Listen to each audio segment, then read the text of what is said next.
Police विभाग इसमें गोरखा का कुछ भी नहीं आया है, क्या दीदी पहली बात तो हमको ये समझना होगा कि इस बार का जो मैनिफेस्टो है इससे पहले की तुलना में वो अलग ढंग से प्रस्तुत हुआ है। इस बार के भारतीय जनता पार्टी के मैनिफेस्टो में जो चार्टर ऑफ डिमांड होता था हमेशा, वो उसमें कुछ भी नहीं है। 2047 को ध्यान में रखते हुए विकसित भारत की नींव रखने की उस दिशा में बनाया गया मैनिफेस्टो है। और इसमें सिर्फ दार्जिलिंग स्पेसिफिक नहीं, पूरे देश भर में भी जो चार्टर ऑफ डिमांड होते थे, जो हमेशा मैनिफेस्टो में जिस तरह से आता था उस तरह से नहीं आया है। लेकिन इसका ये अर्थ देना कि मैनिफेस्टो में नहीं आया इसका मतलब जो है कुछ भी नहीं है, ये गलत होगा। मैं फिर जिम्मेदारी के साथ कहता हूँ, 20 दिन अभी हुए नहीं है, प्रधानमंत्री जी ने स्वयं ये कहा है कि जो है हमारे जो समाधान के हम बहुत निकट है और जल्दी उसका समाधान होगा। तो इसलिए मैं आपके माध्यम से समस्त जनता को ये कहना चाहता हूँ, आप निश्चिंत रहिए, ये मेरी जिम्मेदारी है। और ये 5 साल जिसमें जनजाति भी होगा और स्थायी समाधान होगा, वो भारत के संविधान के अधीन होगा।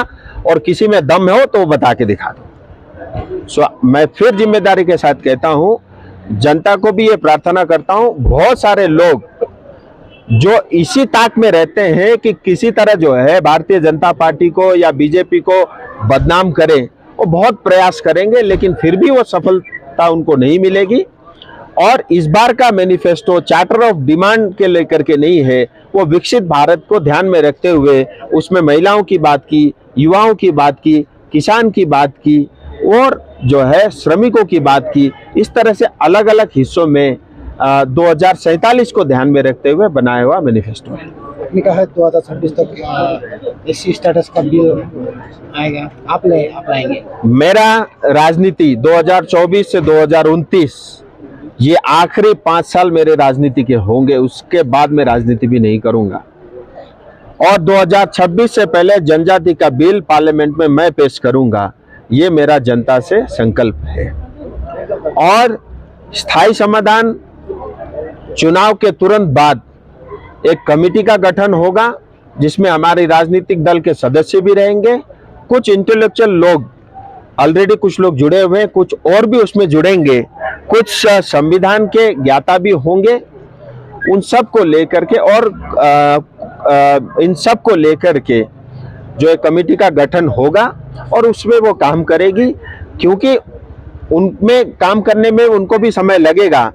और मैं ऐसा मानता हूं कि 2026 पश्चिम बंगाल में भारतीय जनता पार्टी की सरकार आएगी और मैं कोशिश करूंगा कि 2026 से पहले जनजाति का दर्जा मिले और 26 के बाद भारत के संविधान के अंतर्गत जो बाबा साहब अंबेडकर ने जो संविधान बनाया उसके अधीन हमको न्याय मिले। इससे पहले भी आपने एक बोला था कि यदि गोरखा के लिए कुछ नहीं होगा तो मैं रिजाइन दूंगा, तो कैसे?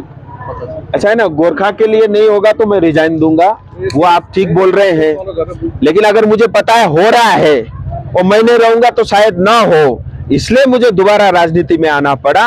और मैं कहता हूं पहली बार शायद मैं जो है मतलब एक इच्छा होती है लोगों की, लेकिन इच्छा से नहीं, इस बार जनता ने मुझे 4 लाख ज्यादा वोट से जिताया है। मेरी जिम्मेदारी बनती है, मेरा फर्ज है मेरे समाज के प्रति, इस क्षेत्र के प्रति, दार्जिलिंग तराई डूवर्स की जनता के प्रति, यहाँ रहने वाले गोरखा, राजवंशी, आदिवासी, बंगला भाषी, हिंदी भाषी, उन समुदाय के प्रति ये मेरी जिम्मेदारी है, इसलिए अपनी जिम्मेदारी को पूरा करूंगा। अमित शाह जी कब आ रहा है? अमित शाह जी आएंगे, योगी आदित्यनाथ जी का चल रहा है, लेकिन क्योंकि अभी फर्स्ट फेज का चुनाव चल रहा है, फेज के सभी जो क्षेत्र हैं उसको प्रायोरिटी से कवर हो रहा है।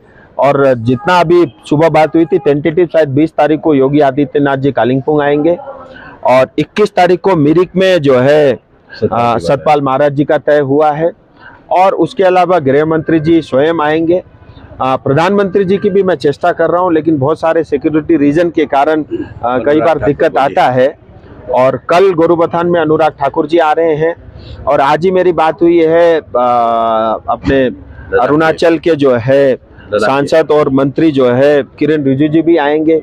और तमाम लोग हैं, अभी चल रहा है। मुझे लगता है 1-2 दिन में एग्जैक्ट डेट और नेता का नाम तय होगा। अगर 26 तक भी कुछ नहीं होगा तो फिर आप इलेक्शन में जाएंगे? 26 में बात करेंगे नहीं, इतना जल्दी आपको क्या है, अभी तो 2 साल पड़े हुए हैं। इसलिए निराश मत होइए, नेगेटिव मत सोचिए, सब अच्छा सोचिए, अच्छा ही होगा। करने के लिए मैं हूं ना। कोई आपको कोई नेता देखता है जो जिम्मेदारी अपने कंधों पे लेके घूमता है? यहाँ तो दूसरे पे चिपका देते हैं या पार्टी का विरोध करके कुछ नहीं देगा बोल के फिर भी राजनीति करते हैं। मैं उनमें से नहीं हूँ। ना मैं पार्टी का विरोध करूंगा, ना मैं सरकार का विरोध करूंगा। मैं अपने समाज के लिए, इस क्षेत्र के लिए जो न्याय होना था उसको मैं सुनिश्चित करूंगा, और ये मेरी जिम्मेदारी है। मुझे वोट भी इसलिए मिल रहा है, इसलिए नहीं है कि मैं जो है यहाँ पे घूमता हूँ इसलिए वोट मिल रहा है। घूमने के साथ साथ उनको पता है कि ये भारत सरकार से कुछ करके लाएगा, इसीलिए जनता अभी तक जो है भारतीय जनता पार्टी को पसंद करती है। जो आपने भाषण में कहा कि तेंजिंग शेरपा ने एडमंड हिलेरी पे स्टैंड ले गया था, ये बात आप सही बताते हैं? स्टैंड ले गया था? ऐसा है, मैं तो उनके परिवार के सभी सदस्यों को जानता हूँ, और उनके बेटे के साथ भी जो है मैंने बहुत हवाई यात्राएं की है, इसीलिए वो तो बहुत दूर के, उसमें कोई विवाद नहीं होगा, आप निश्चिंत रहिए। लेकिन सच्चाई आपको भी पता है, मुझे भी पता है, और उनके साथ भी जो है अन्याय हुआ है। और उनको जब अवार्ड देने के लिए बुलाया गया था तो उनको भेजा नहीं गया। अब किसने नहीं भेजा वो आपको ही पता है।